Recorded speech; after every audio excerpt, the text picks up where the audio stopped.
എല്ലാ കൂട്ടുകാർക്കും തിരുവിരുന്നിന്റെ പുതിയ എപ്പിസോഡിലേക്ക് സ്വാഗതം. Praise the Lord. Praise the Lord. ഇന്ന് എല്ലാവരും ഇല്ലേ ഇവിടെ? ആരോ മിസ്സിംഗ് ആണല്ലോ. ജെയ്സ് പിന്നെ ആരോ ഇല്ലാത്ത കുറെ പേര് ഇല്ലാത്ത പോലെ ഉണ്ടല്ലോ. ഫ്രാൻസിസ്, മരിയ ഇല്ല. കുറെ പേര് മിസ്സിംഗ്. എന്താ അവർക്ക് പറ്റിയേ? പനിയോ? പനിയാന്ന് പറഞ്ഞപ്പോഴാ സിസ്റ്റർ ഓർത്ത്. ഒത്തിരി പേര് ഈ ദിവസങ്ങളിൽ സിസ്റ്ററിനോട് വിളിച്ച് പറഞ്ഞായിരുന്നു പ്രാർത്ഥിക്കണം, പനിയാ, ക്ലാസ്സിൽ പോകാൻ പറ്റുന്നില്ല. മക്കളെ, ഈ സമയം കാലാവസ്ഥയൊക്കെ ചേഞ്ച് ആവുന്നത് കൊണ്ട് എന്ത് ചെയ്യണം? നിങ്ങൾ ആരോഗ്യമൊക്കെ സൂക്ഷിക്കണം, ശ്രദ്ധിക്കണം. അല്ലെങ്കിൽ ക്ലാസ് മുടങ്ങും, പിന്നെ നിങ്ങൾക്ക് തന്നെ അതൊരു ബർഡൻ ആയിട്ട് മാറും. ഓക്കെ, ഞാൻ വന്നപ്പോൾ തൊട്ട് ശ്രദ്ധിക്കുക, ക്ലെമന്റും റോസും ജോബിന്റെ കണ്ണൊക്കെ ഒരു സ്ഥലത്തേക്ക് മാത്രം എന്നെ നോക്കുന്നേ ഇല്ല. എവിടേക്കാ നിങ്ങളുടെ കണ്ണൊക്കെ പോകുന്നേ? നിങ്ങളുടെ കണ്ണ് പോകുന്നത് ഇവിടേക്കാണ്. എനിക്കറിയാം. നിങ്ങളൊക്കെ കാത്തിരിക്കുന്നത് എന്തിനാണെന്ന് എനിക്കറിയാം. ഗെയിം കളിക്കാനല്ലേ? വിശുദ്ധ മർക്കോസ് എഴുതിയ സുവിശേഷത്തിൽ 7-ാം അധ്യായം 21-ാം വാക്കിൽ ഈശോ പറയുന്നുണ്ട്, പുറത്തുനിന്ന് ഉള്ളിലേക്ക് പ്രവേശിക്കുന്നതല്ല നമ്മെ അശുദ്ധരാക്കുന്നത്, ഉള്ളിൽ നിന്ന് പുറത്തേക്ക് വരുന്നതാണ് നമ്മെ അശുദ്ധരാക്കുന്നത്. ഉള്ളിൽ ചിലപ്പോൾ അഹങ്കാരം ഉണ്ടാവും, കോപം ഉണ്ടാവും, ദുശ്ചിന്ത ഉണ്ടാവും. അതൊക്കെ കൂടിയിരിക്കുമ്പോൾ എന്താവും? അതെല്ലാം അങ്ങ് പുറത്ത് വരുമ്പോൾ നമ്മൾ അശുദ്ധിയാണ് പുറത്തേക്ക് പുറപ്പെടുന്നത്, അല്ലേ? ഉള്ളിൽ കുറേ കാര്യം ഉണ്ടാവും, കുറേ കാര്യങ്ങളുണ്ടാവും. പക്ഷെ അത് പുറത്ത് വരാതെ ഇങ്ങനെ മമ്മിയോടായിരിക്കാം, ഫ്രണ്ട്സിനോടായിരിക്കാം, അല്ലെ, ചേട്ടനോടോ ചേച്ചിയോടോ, ചിലപ്പോൾ എന്നോടൊക്കെ ആയിരിക്കാം, അല്ലേ? നോട്ടൊക്കെ കാണുമ്പോൾ പേടിയാവുണ്ട് സിസ്റ്ററിനെ. ഉള്ളിൽ കിടന്നിങ്ങനെ. അപ്പോൾ ഈ ഗെയിമിലൂടെ എന്താ ചെയ്യാൻ പോകുന്നവരെ?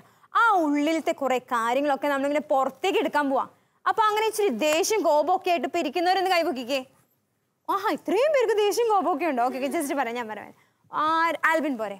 ആൽബിൻ ആൻമരിയ പോരെ? ഓക്കെ, വാ. 3 പേരുടെ ഉള്ളിലത്തെ എല്ലാം നമുക്കൊന്ന് പുറത്തെടുക്കാം, അല്ലേ? ഇനി ഒരു ഗെയിം ആയാലോ? നിങ്ങൾ റെഡിയല്ലേ?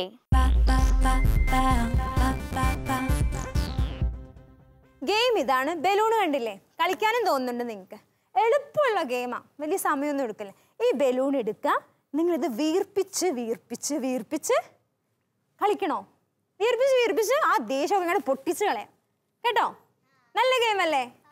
വീർപ്പിച്ചിട്ട് പൊട്ടിക്കണം. നിങ്ങൾ ഈ ബലൂൺസ് വീർപ്പിച്ചിട്ട് പൊട്ടിക്കണം. എത്ര അധികം ബലൂൺസ് വീർപ്പിച്ച് പൊട്ടിക്കുന്നു ആ ആളാണ് വിജയ്. ഡൗട്ട് ഉണ്ടോ? ഇല്ല. അപ്പൊ നമുക്ക് ഇവരെ നല്ല കൈയോടുകൂടി പ്രോത്സാഹിപ്പിച്ച് ആരാ വിജയിക്കുന്നത്? Your time starts now.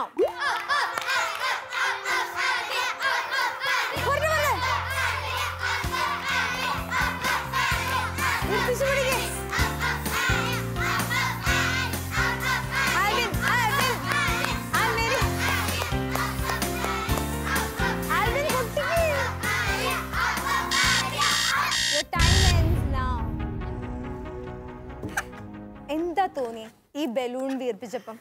ആദ്യം വിചാരിച്ചു ഭയങ്കര സിമ്പിളാണ്, അല്ലേ? വീർപ്പിച്ചിട്ടും പൊട്ടുന്നില്ല. കൊറേ ട്രൈ ചെയ്തു അല്ലേ? അല്ലേ? ആൽബിൻ നല്ലോണം ഇങ്ങനെ ശക്തി ഉപയോഗിച്ച് നല്ലൊരു കയ്യടി കൊടുത്ത ആൽബിനെ, അല്ലേ? സ്വന്തമായിട്ട് ഈ ബലൂൺ തന്നിരിക്കുന്നു. ഓക്കെ, പിന്നെ ഇനി അടുത്ത് നമുക്ക് ആൻമരിയോട് ചോദിക്കാം. ആൻമരി ഉണ്ടല്ലോ, ഞാൻ നോക്കുമ്പോൾ ആദ്യം കുറേ കഷ്ടപ്പെട്ടു, അല്ലേ ആൻമരിയെ? ഒന്ന് പറഞ്ഞേ, അതെന്താ സംഭവിച്ചേന്ന്? ആദ്യം ഭയങ്കര ഈസി ആയിരുന്നു എന്ന് വിചാരിച്ചു, പിന്നെ ചെയ്തപ്പോ കുറച്ച് വീർപ്പിച്ചിട്ട് ഇങ്ങനെ ആവുന്നില്ല, പിന്നെ എങ്ങനെയൊക്കെയോ ആയി. പറ്റിയില്ലേ? ഓക്കെ, മിടുക്കി. പിന്നെ ഞാൻ വീർപ്പിച്ചിട്ടും ഇത് വീർക്കുന്നില്ല, ശ്വാസം മുട്ടിലിട്ട് അയ്യോ മടുത്തു. അയ്യോ, നല്ലൊരു കയ്യടി കൊടുക്കും. ഇവർ നല്ലോണം ട്രൈ ചെയ്തു, നല്ലോണം അധ്വാനിച്ചൊക്കെ പോയിരുന്നു. മക്കൾ പോയിരുന്നോ കേട്ടോ?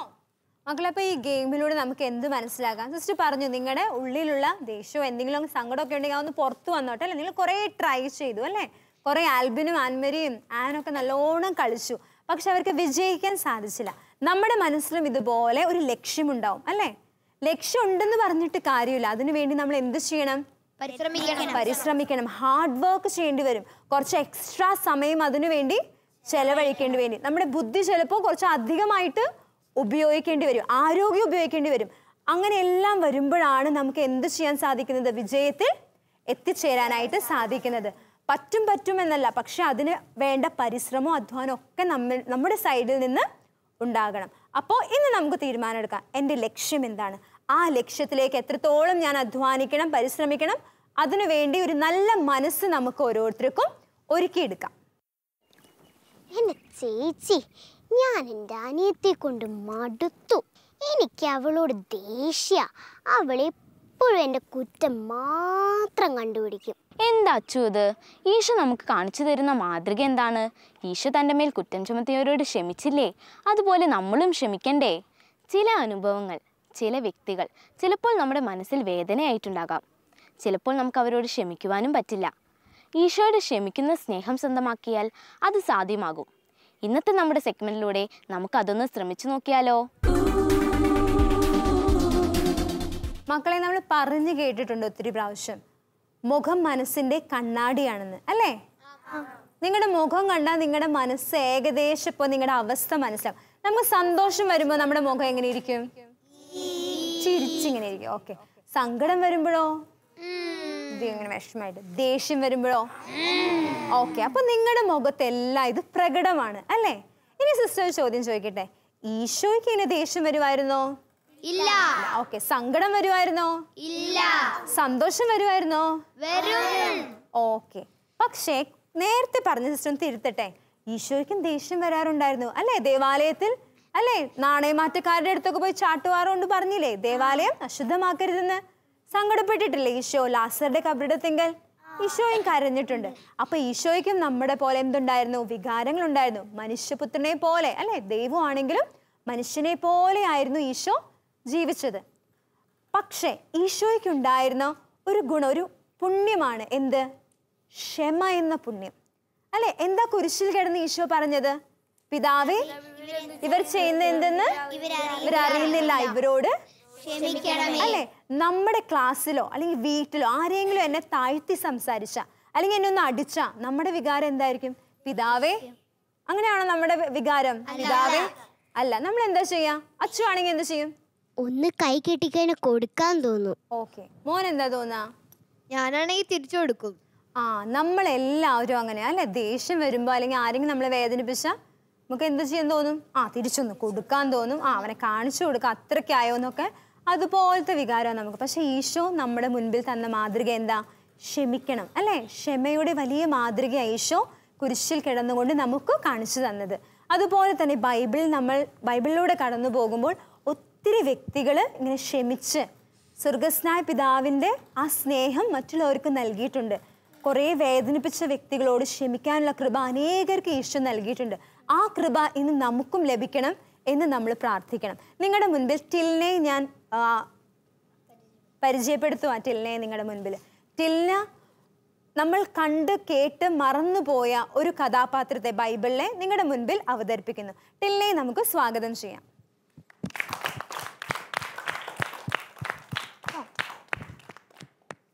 മാന്യപ്രേക്ഷകർക്ക് സ്വാഗതം.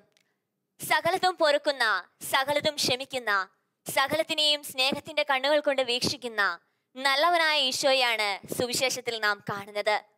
ക്ഷമാശീലനായ ഈശോയുടെ ആശയാവിതരണമായ ധൂർത്തപുത്രന്റെ ഉപമയിൽ നിന്ന്, ഇല്ല, ഇനി എനിക്ക് പറ്റില്ല, എത്ര നാളായി അടിമയായി കഴിയുന്നു, ഇനി ആരുടെ അടിമയായി കഴിയാൻ എന്നെ കിട്ടില്ല, ഞാനിന്ന് പറയും, ഇന്ന് ഞാൻ ചോദിച്ചിരിക്കും, ഒന്ന് വന്നോട്ടെ. അപ്പം വരുന്നുണ്ട്, ഇന്ന് ഞാൻ ചോദിക്കും. എന്താ മോനെ, നീ എന്നെ കാത്തിരിക്കുകയായിരുന്നോ? നിനക്ക് എന്നോട് എന്തെങ്കിലും ചോദിക്കാനുണ്ടോ? എനിക്ക് അപ്പനോട് ഒരു കാര്യം ചോദിക്കണം. എന്നോട് എന്ത് ചോദിക്കാനുള്ള സ്വാതന്ത്ര്യം നിനക്കുണ്ടല്ലോ. എന്താണെന്ന് നീ പറഞ്ഞാൽ മതി. എനിക്കൊരു കാര്യം ചോദിക്കാനുണ്ട്. എനിക്കിന്ന് എന്റെ വീതം കിട്ടണം. എന്ത് വീതമെന്നോ? നിനക്കിവിടെ എന്തിന്റെ കുറവാണുള്ളത്? ഞാൻ നിന്നെ പൊന്നുപോലെ നോക്കുന്നില്ലേ? ഈ ചെറുപ്രായത്തിൽ വീതമെല്ലാം മേടിച്ച് നീ എങ്ങോട്ട് പോകാൻ? അല്ലാതെ അങ്ങയുടെ മൂത്ത മകനെ പോലെ വാർദ്ധക്യം വരെ അങ്ങയുടെ അടിമയായി കഴിയാൻ എന്നെ കിട്ടില്ല.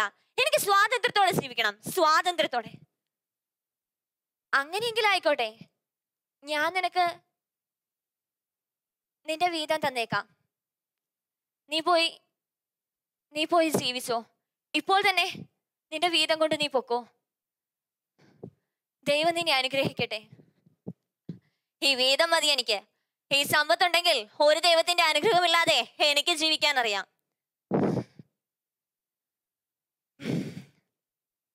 പണം, പണം, എന്റെ പണം. ഞാനിനി കോടീശ്വരൻ. ഞാനിനി കോടീശ്വരൻ. വാ, എല്ലാരും വാ, നമുക്ക് ആഘോഷിക്കാം, ആഘോഷിക്കാം. എന്റെ കയ്യിൽ പണമുണ്ട്, പണം. ഏയ് ഇരിക്കടോ, നമുക്ക് കളിക്കാന്ന്. കളിക്കടോ. താൻ ഇന്നോടാണോ പറഞ്ഞ കളിക്കാൻ? പോയി വെള്ളം എടുത്തിട്ട് വാടോ.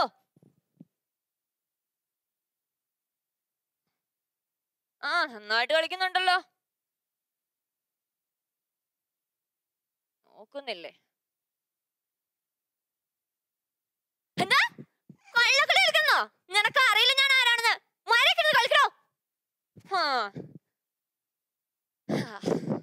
കൊണ്ടുവന്നോ മൂത്ത.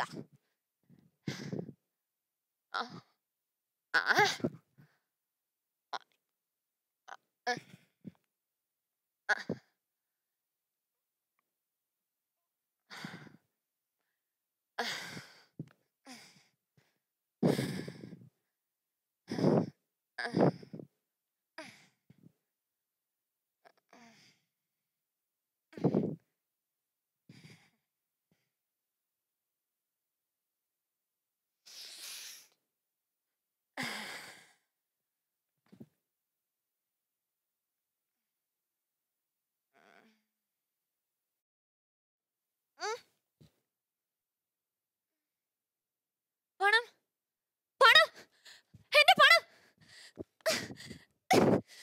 പണം, എന്റെ പണം പോയി. അവരെല്ലാം കൊണ്ടുപോയി. ഞാനിനി എങ്ങനെ ജീവിക്കും? എങ്ങനെ വിഷപ്പെടുക്കും? ഞാനിനി എങ്ങനെ വിഷപ്പെടുക്കും? എന്റെ പണം പോയി, എന്റെ പണം പോയി.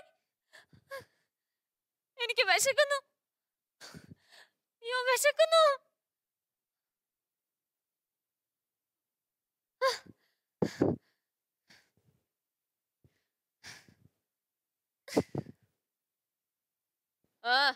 എന്താ, എന്ത് വേണം?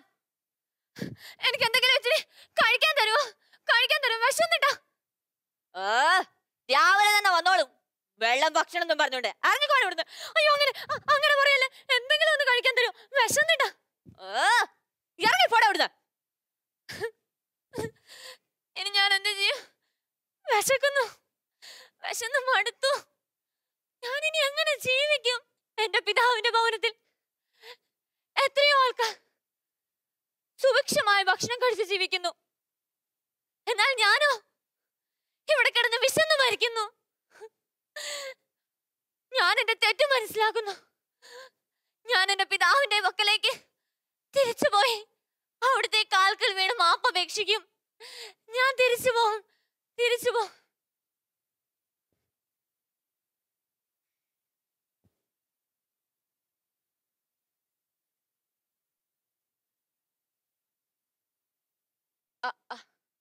ആരാ? ആരാ?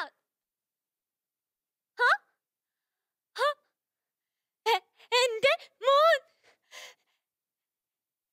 എന്റെ മോൻ, എന്റെ മോൻ തിരിച്ചു വന്നു. വാ, എല്ലാരും വാ. എന്റെ മോൻ തിരിച്ചു വന്നു, എന്റെ മോൻ തിരിച്ചു വന്നു. മോനെ, പിതാവേ, പാപിയെ എന്നോട് പൊറുക്കണമേ. അങ്ങയുടെ ദാസനെന്ന് വിളിക്കപ്പെടുവാൻ പോലും ഞാൻ യോഗ്യനല്ല. അങ്ങേക്കെതിരായും സ്വർഗത്തിനെതിരായും ഞാൻ പാപം ചെയ്തു പോയി. എന്നോട് പൊറുക്കണമേ. അങ്ങയുടെ ദാസനായെങ്കിലും എന്നെ സ്വീകരിക്കണമേ.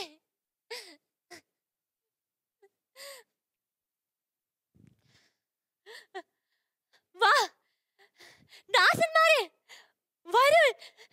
പുതിയ വസ്ത്രം കൊണ്ടുവന്ന് ഇവനെ ധരിപ്പിക്കുവൻ. ഇവന്റെ കയ്യിൽ മോതിരവും കാലിൽ ചെരുപ്പും അണിയിക്കുവൻ. എന്റെ മകൻ മൃതനായിരുന്നു, എന്നാൽ ഇപ്പോൾ ജീവിക്കുന്നു.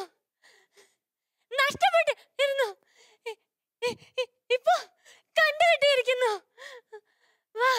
വരുവേ, നമുക്ക് ആഘോഷിക്കാം. വരുവൻ, വരുവൻ. സ്വർഗസ്ഥനായ പിതാവേ, നീ എനിക്ക് വലിയ കാര്യമാണ്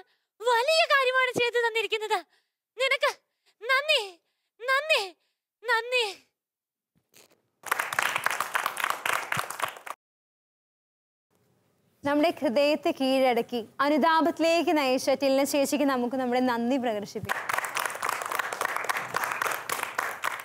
മക്കളെ, ഒത്തിരി പ്രാവശ്യം കേട്ട ഒരു കഥയാണ് ധൂർത്തുപുത്രന്റെ കഥ അല്ലെ?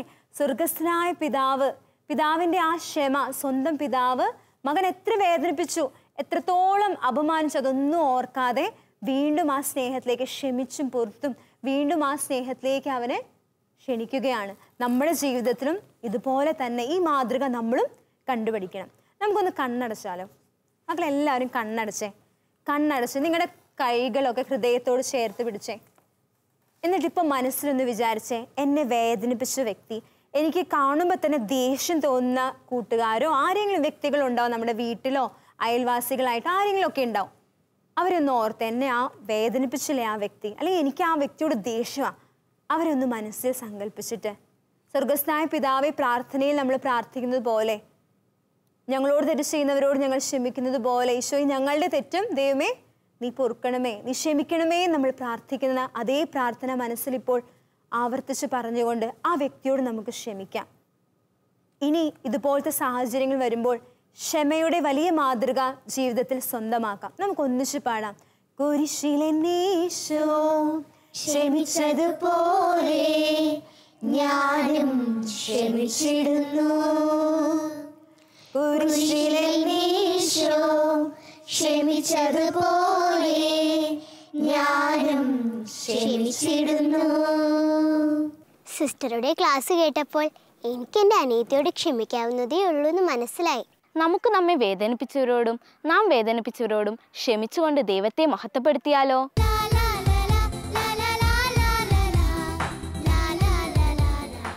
മക്കളെ, ക്ഷമ എന്ന പുണ്യം അത് നമുക്ക് സ്വന്തമായി നേടിയെടുക്കാൻ സാധിക്കില്ല.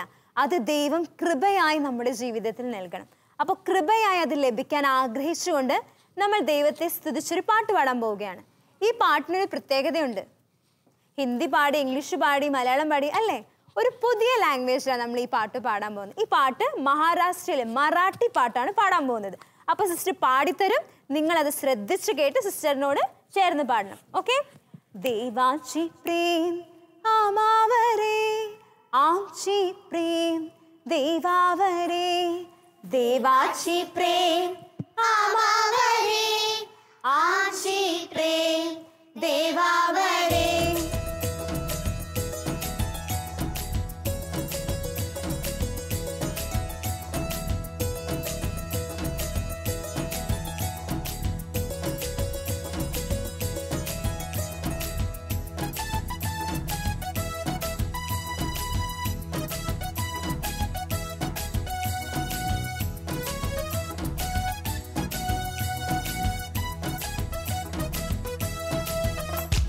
देवाची प्रेम आमावरे, आमची प्रेम देवावरे.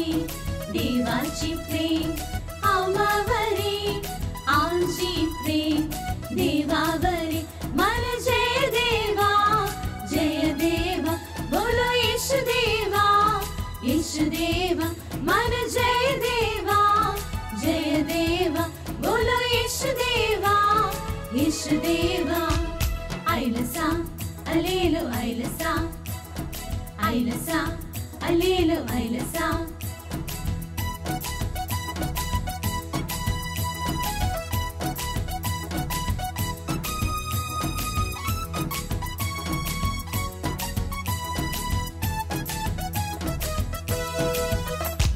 देवाची कृपा आमावरे, आमची प्रेम देवावरे. देवाची कृपा आमावरे, आमची प्रेम देवावरे. मन जय देवा बोलो येशु देवा, येशु देवा. मन जय देवा बोलो येशु देवा, येशु देवा. ऐलसा अलेलो ऐलसा, ऐलसा अलेलो ऐलसा.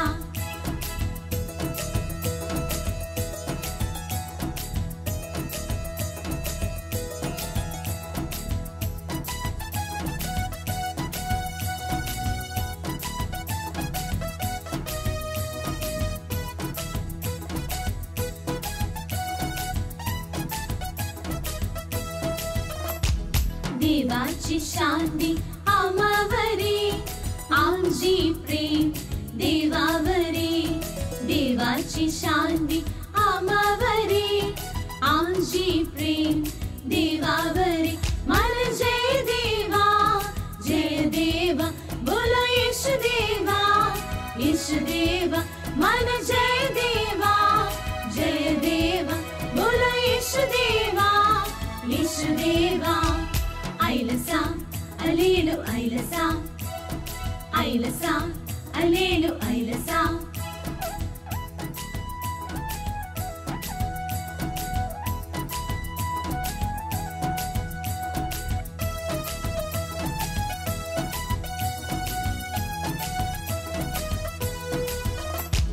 देवाची मुक्ती आम्हावरी आमची प्रेम देवावरी देवाची मुक्ती आम्हावरी आमची प्रेम देवावरी मन जय देवा बोलो येशू देवा मन जय देवा बोलो येशू देवा ऐलसा अलेलो ऐलसा ऐलसा अलेलो ऐलसा ऐलसा अलेलो ऐलसा ऐलसा अलेलो ऐलसा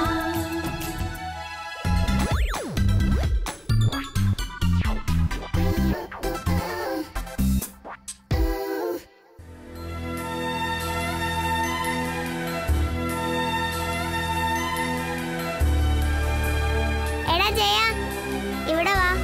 എടാ നീ എന്തിനാ പൊട്ടനെ വിളിച്ചേ? അവന്റെ കയ്യിൽ നല്ല കറിയൊക്കെ കാണും. ദിവസങ്ങളോളം ഭക്ഷണമില്ലാതെ ചിലരൊക്കെ രോഗികളായിത്തീരുന്നു, ചില കുഞ്ഞുങ്ങൾ മരണമടയുന്നു.